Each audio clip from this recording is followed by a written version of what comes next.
दोस्तों, हम लोग हिम्मत बहुत जल्दी हार जाते हैं। मेरा मानना यह है कि जब भी कोई परेशानी आए तो हमारे पास जितने भी रिसोर्सेज होते हैं, जितने भी ज़राए होते हैं, जब हम देखते हैं कि ये ख़त्म हो रहे हैं तो उस वक़्त हमारे अंदर एक बच्चा होता है। वो कहता है नहीं नहीं और हिम्मत कीजिए, हम जीत जाएंगे, हम इसको पा लेंगे। और वो लास्ट स्टेज तक लड़ता रहता है, वो कोशिश करता रहता है। दोस्तों, एक कहानी में पढ़ रहा था और उस कहानी मेरा मन किया कि मैं आपसे शेयर करूं। एक आदमी, उसको दो बच्चे थे, एक बच्चा, एक बेटा और एक बेटी। बेटा बीमार हो जाता है और उसको इस अस्पताल में दाखिल कर दिया जाता है। जब उसका इलाज होता है तो डॉक्टर कहते हैं कि इसको ब्रेन ट्यूमर हो गया है और इसका इलाज करवाने के लिए आपको बहुत सारे पैसों की ज़रूरत है। उस लड़के का बाप घर में आता है और अपनी बीवी से कहता है कि मैं हार गया, हमारे पास जितने पैसे थे हमने सब पैसे लगा दिए, लेकिन इसके ऑपरेशन के लिए इतने पैसे चाहिए जितने हम लोग अरेंज नहीं कर सकते। अब तो इसको कोई चमत्कार ही बचा सकता है। दोस्तों, वहीं उसकी छोटी सी बेटी जो कि 4 या 5 साल की थी, वो बैठी हुई थी। वो जब ये अल्फाज अपने अब्बू के सुनती है,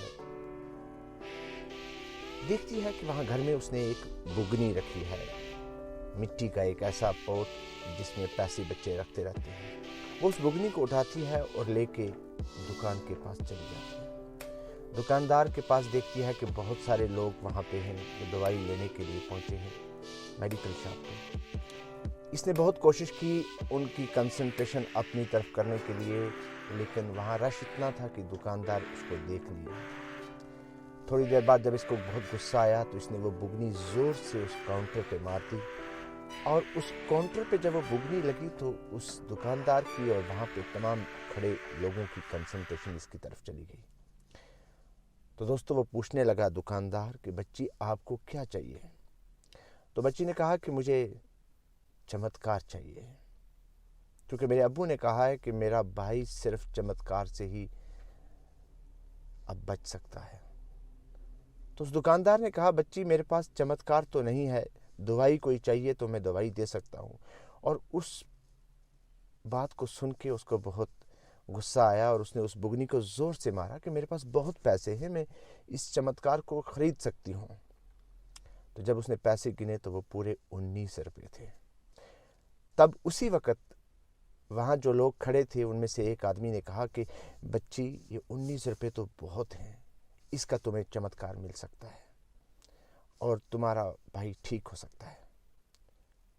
तो दोस्तों, वो कोई आम आदमी नहीं था, वो बहुत बड़ा नीरो सर्जन था। उसने उस बच्ची से 19 रुपये लिए और उसके भाई का इलाज किया, ऑपरेशन किया और वो भाई उसका ठीक हो गया। तो अब क्या कहने की बात यह है कि इस तरह से ऐसे लोग भी हैं कि जो दिल रखते हैं, जो लोगों के दर्द को समझते हैं और जो हिम्मत नहीं हारते। तो हमारी भी ज़िंदगी में बहुत सारी मुश्किलात आती रहती हैं, तो हम उस चमत्कार का इंतज़ार करते हैं, उस चमत्कार को ढूंढने की कोशिश करते हैं कि जो चमत्कार हमारी ज़िंदगी को चेंज कर सकता है। और वो चमत्कार कोई और पैदा नहीं करेगा, वो दोस्तों वो आपको खुद पैदा करना है, वो आपकी सोच पैदा करेगी। और इस तरह के नीरो सर्जन जैसा वहाँ आदमी मिला, वैसे लोग हमारे साथ भी बहुत सारे खड़े हो जाएंगे। लेकिन सारा डिपेंड करता है हमारा कॉन्फिडेंस और हमारा भरोसा। आप काम करते रहें, करते रहें, करते रहें, परेशानी जितनी भी होगी, कामयाबी